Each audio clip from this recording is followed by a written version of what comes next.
Assalamualaikum warahmatullahi wabarakatuh. Selamat pagi teman-teman semua. Sebelumnya saya ingin berterima kasih kepada Ibu Farida Harahap MSI selaku dosen pengajar mata kuliah Matematika Bisnis yang telah memberikan kami kesempatan untuk membahas materi yang berjudul fungsi linier. Nah, kemudian saya akan memperkenalkan diri beserta rekan-rekan saya. Dimulai dari saya adalah Filzahani, kemudian rekan saya Fatawil Akbar, Ibnur Awansyah, dan Irfan Andinata. Baiklah, selanjutnya kita akan masuk ke dalam pembahasan yang pertama yang akan saya jelaskan, yaitu pengertian fungsi linier. Fungsi linier adalah fungsi polinom yang variabel bebasnya memiliki pangkat tinggi adalah 1.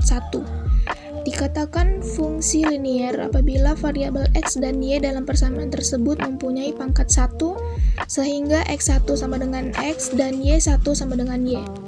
Oleh karena itu, fungsi linier sering disebut dengan persamaan garis lurus atau PGL dengan bentuk umumnya adalah sebagai berikut. Bentuk umum fungsi linier dua variabel atau x dan y. Y sama dengan A0 tambah A1x, di mana A0 berposisi sebagai konstanta, nilainya positif, negatif, atau 0. A1 berposisi sebagai koefisien, nilainya positif, negatif, atau 0. Di sini saya memberikan satu contoh, yaitu Y sama dengan 4 tambah 2X.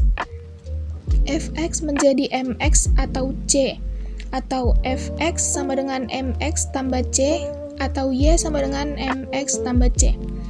Di sini M adalah gradien atau kemiringan atau pula kecondongan yang ditunjukkan dalam angka 2. Kemudian C adalah konstanta yang ditunjukkan dalam angka 4. Contoh lain fungsi linier yaitu Y sama dengan 2X tambah 5 dan Y sama dengan minus 3X tambah 2.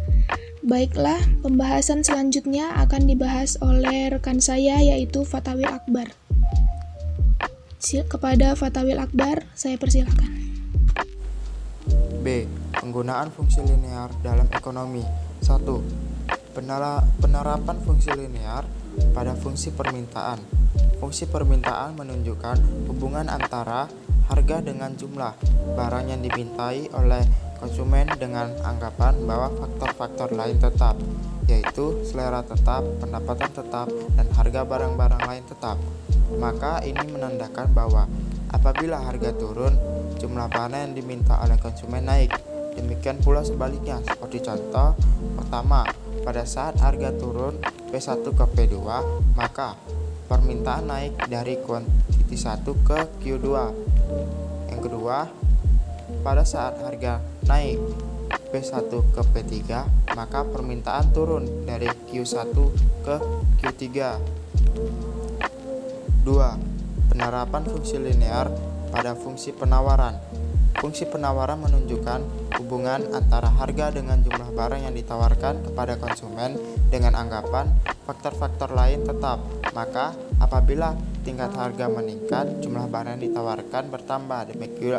Demikian pula sebaliknya, seperti contoh 1. Apabila tingkat harga meningkat dari PA ke PC, jumlah barang yang ditawarkan naik dari QA ke QC. Apabila tingkat harga menurun dari PA ke PB, jumlah barang yang ditawarkan juga turun dari QA ke QB. 3. Penerapan fungsi linier pada market equilibrium atau keseimbangan pasar. Pasar suatu jenis barang dikatakan berada dalam keseimbangan apabila jumlah barang yang diminta di pasar tersebut sama dengan jumlah barang yang ditawarkan. Secara matematik dan grafik, hal ini ditunjukkan oleh persamaan. Pasar suatu macam barang dikatakan berada dalam keseimbangan apabila jumlah barang yang diminta di pasar tersebut sama dengan jumlah barang yang ditawarkan. Contoh soal, fungsi permintaan ditunjukkan oleh persamaan QD sama dengan 10 dikurang 5P dan fungsi penawarnya adalah QS sama dengan min 4 tambah 9P. A. Berapakah harga dan jumlah keseimbangan yang tercipta di pasar? A. Keseimbangan pasar QD sama dengan QS 10 dikurang 5P sama dengan min 4 tambah 9P. 14P sama dengan 14, P sama dengan 1 sama dengan PE. Q sama dengan 10 min 5P, Q sama dengan 5 sama dengan QE. 4. Penerapan fungsi linier pada pajak. Pajak adalah jenis pungutan yang dilakukan pemerintah terhadap produsen atau penjual, sehingga beban pajak akan menambah besar biaya yang harus dipikul oleh produsen atau penjual. Akibatnya harga yang ditawarkan akan naik. Kenaikannya sebesar pajak yang dibebankan. Contoh, fungsi permintaan ditunjukkan dengan P sama dengan 50 dikurang 2Q. Dan fungsi penawaran ditunjukkan dengan P sama dengan min 30 tambah 2Q. Terhadap barang tersebut dikenakan pajak sebesar 10.000 per unit. Tentukan titik keseimbangan pasar setelah pajak. Pembahasan penawaran sesudah pajak. P sama dengan min 30 ditambah 2Q ditambah 10. P sama dengan min 20 tambah 2Q. Sedangkan persamaan permintaan tetap. Keseimbangan pasar setelah pajak. PD sama dengan PS 50 dikurang 2Q sama dengan min 20 ditambah 2Q. Min 4Q sama dengan min 70, Q sama dengan 17,5. Jika Q sama dengan 17, maka P sama dengan 50 kurang 2, 17,5. P sama dengan 15. Jadi keseimbangan setelah pajak adalah P sama dengan 15 dan Q sama dengan 17,5. 5. Penerapan fungsi linier pada subsidi. Subsidi merupakan kebalikan dari pajak. Pengaruh terhadap keseimbangan pasar berbalikan dengan pengaruh pajak. Subsidi yang diberikan atas produksi atau penjualan suatu barang menyebabkan harga jual barang tersebut menjadi rendah. Dengan adanya subsidi, produsen merasa ongkos produksinya menjadi lebih kecil sehingga bersedia menjual lebih murah. Contohnya, fungsi permintaan ditunjukkan dengan P sama dengan 50 dikurang 2Q dan fungsi penawaran ditunjukkan dengan P sama dengan NIM 30 ditambah 2Q. Terhadap barang tersebut, pemerintah memberi subsidi Rp10 per unit. Tentukan keseimbangan pasar setelah subsidi. Pembahasannya, penawaran tanpa subsidi P sama dengan NIM 30 ditambah 2Q. Penawaran dengan subsidi P sama dengan NIM 30 ditambah 2Q dikurang 10. Jika dijumlahkan maka hasilnya P sama dengan minus 40 ditambah 2Q. Karena persamaan permintaannya tetap, maka keseimbangan setelah subsidi adalah 50 dikurang 2Q sama dengan minus 40 ditambah 2Q.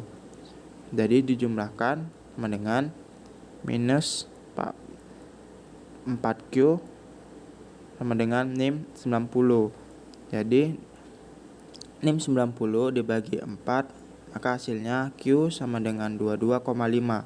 Jika Q sama dengan 22,5, maka P sama dengan 50 dikurang 2, 22,5 sama dengan 5. Jadi keseimbangan setelah subsidi adalah P sama dengan 5 dan Q sama dengan 22,5.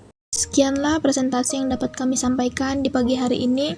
Dari presentasi kami tadi dapat ditarik kesimpulan, yaitu dari pemaparan pembahasan di atas yang berjudul fungsi linier dapat disimpulkan bahwa penerapan fungsi dalam ekonomi dan bisnis merupakan salah satu bagian yang sangat penting untuk dipelajari.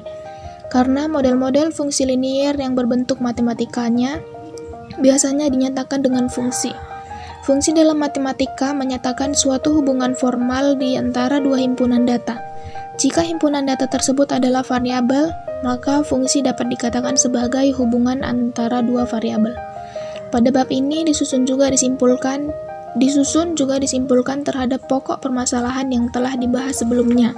Diperuntukkan bagi pembaca dan lembaga yang diteliti agar pokok pembahasan yang dipaparkan dapat memberi pengetahuan dan manfaat dalam kebijakan manajemen sumber daya manusia, serta dapat dikembangkan menjadi bahan kajian peneliti berikutnya.